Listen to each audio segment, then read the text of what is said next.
Hey everyone, this is Aisha Arningwali, and I'm student in Rehan AI Teachers Training Institute, Batch 21, Level 1. So today I'll have to conduct a session with ChatGPT, and my topic is how to plan and organize a productive day. Let's talk.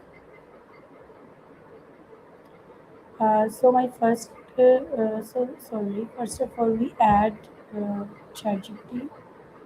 Hey, how are you?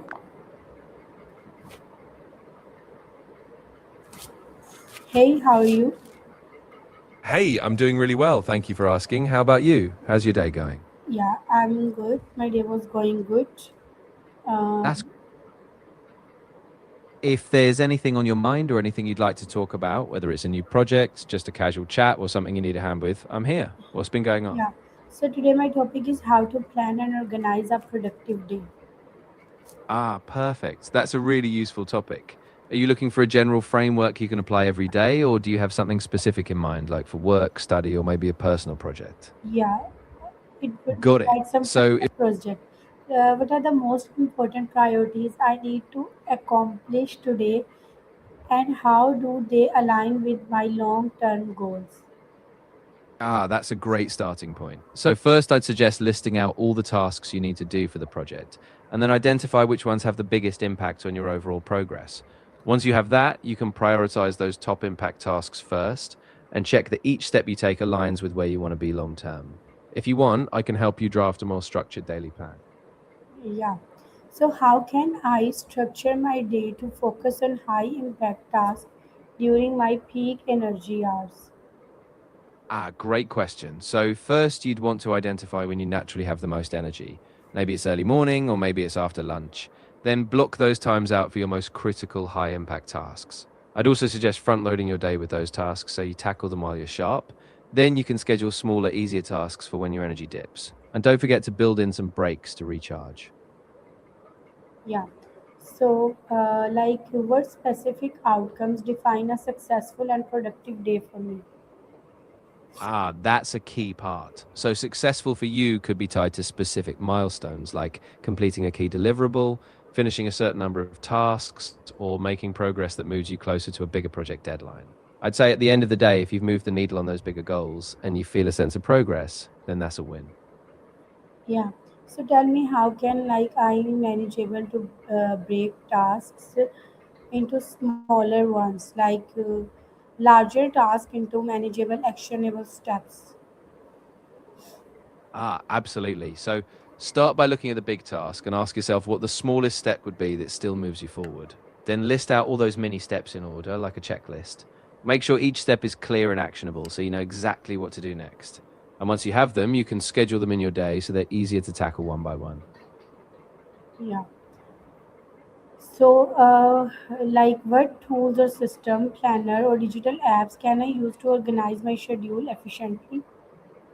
Yeah, there are some fantastic options. For example, Notion is super flexible and lets you break down tasks, set reminders, and organize projects. Trello's great for visual task management with boards and lists. Or if you like something simple, Google Calendar's great for blocking out time and setting reminders. It really depends on your style. If you like a lot of customization, Notion is awesome. But for straightforward scheduling, Google Calendar's quick and easy. So, how I minimize distractions and maintain deep focus throughout the day? Yeah, that's crucial. One trick is to designate specific focus blocks where you put your phone on silent, or even use something like a website blocker to limit social media. You can also set a timer, like using the Pomodoro technique, so you work in focus sprints with short breaks. And of course, a clutter free workspace helps keep you on track too. Yeah. So, my next question is, what role does time blocking play in improving my daily productivity? Yeah, time blocking is really powerful because it gives your day structure and ensures you have dedicated slots for deep work.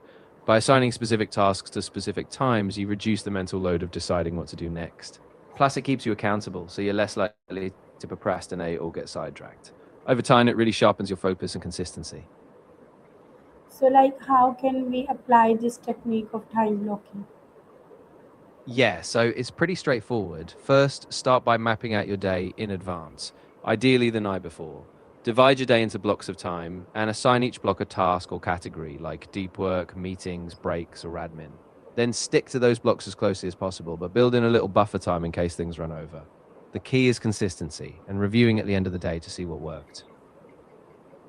So, like, how can I prioritize using tasks using methods such as the like matrix or urgent versus important? Ah, great idea. So, with the Eisenhower matrix, you sort tasks into four categories: urgent and important, important but not urgent, urgent but not important, and neither. Then you tackle the urgent and important ones first and schedule the important but not urgent ones. That way, you make sure your big goals don't get sidelined by just the immediate stuff. And once you've classified them, you can plan them into your day accordingly. So, what strategies can I use to balance urgent responsibilities with long term planning? That's a really important balance. One strategy is to set aside dedicated time each week for long term planning, almost like a mini retreat. So you review progress and adjust your priorities. Also, try batching urgent tasks into specific times so they don't spill over into your long term work. And keep your bigger goals visible, like a vision board or list, so you're always anchored to them. Yeah. So, tell me, my next question is like, how, what Uh, strategies can I use to balance urgent responsibilities with long, nahi, sorry, how can I incorporate regular breaks to sustain energy and prevent burnout? That's a great point. So you can use techniques like the Pomodoro method. Work for about 25 minutes, then take a 5 minute break. Or you could just set a timer every hour to step away, stretch, hydrate, or take a quick walk. The key is to be intentional with those breaks so they recharge you without derailing your focus. And after a few cycles, you'll feel way more balanced. Yeah. So, what morning routine can set a positive and productive tone for the day?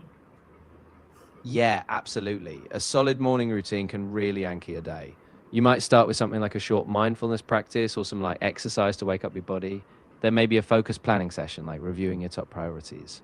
Even a simple habit like drinking water or writing down a gratitude can set a positive tone and make you feel in control from the start.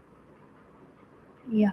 So, tell me, how should I review and adjust my plan if unexpected tasks or interruptions arise? Yeah, great question. So, when something unexpected pops up, give yourself a short pause, maybe 5 or 10 minutes to reassess. Identify what the new priority is and see if you can reallocate or reschedule other tasks. You might need to adjust your time blocks, but keep it flexible. At the end of the day, do a quick review, see what worked, what didn't, and adjust for tomorrow so you stay on track with your bigger goals. Yeah.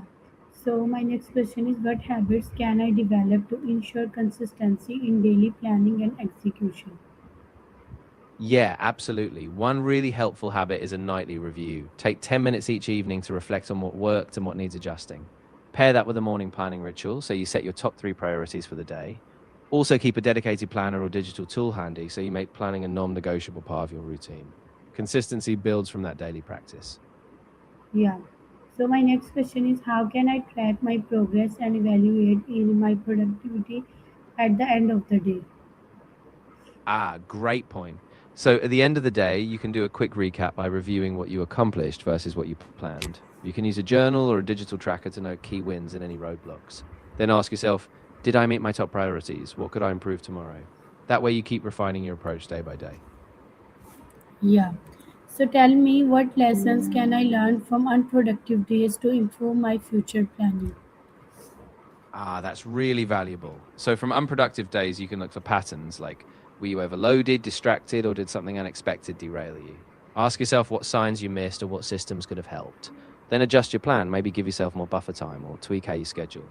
Each unproductive day is really just a lesson for a sharper plan next time. Yeah. So what techniques can I use to maintain motivation and momentum throughout the day? Oh, great question. One technique is to set really clear, achievable milestones throughout the day so you get little wins as you go. Another is to pair tasks with rewards, like a short walk or a coffee break after a big step. And also keep a vision of your long term goal front and center so you remind yourself why you started. That really keeps that momentum going. Yeah. So how can I create an evening routine that supports better planning for the next day?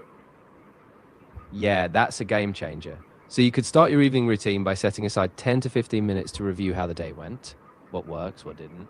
Then outline your top priorities for tomorrow. Maybe write them down or put them in a planner. You can add a relaxing wind down activity like reading or a bit of journaling so your mind is clear. Then you'll start the next day feeling really set up. Yeah. So it would be a great conversation with you. I hope it would beneficial for everyone. So next time I'll come with another topic. Stay connected, stay safe. Take care.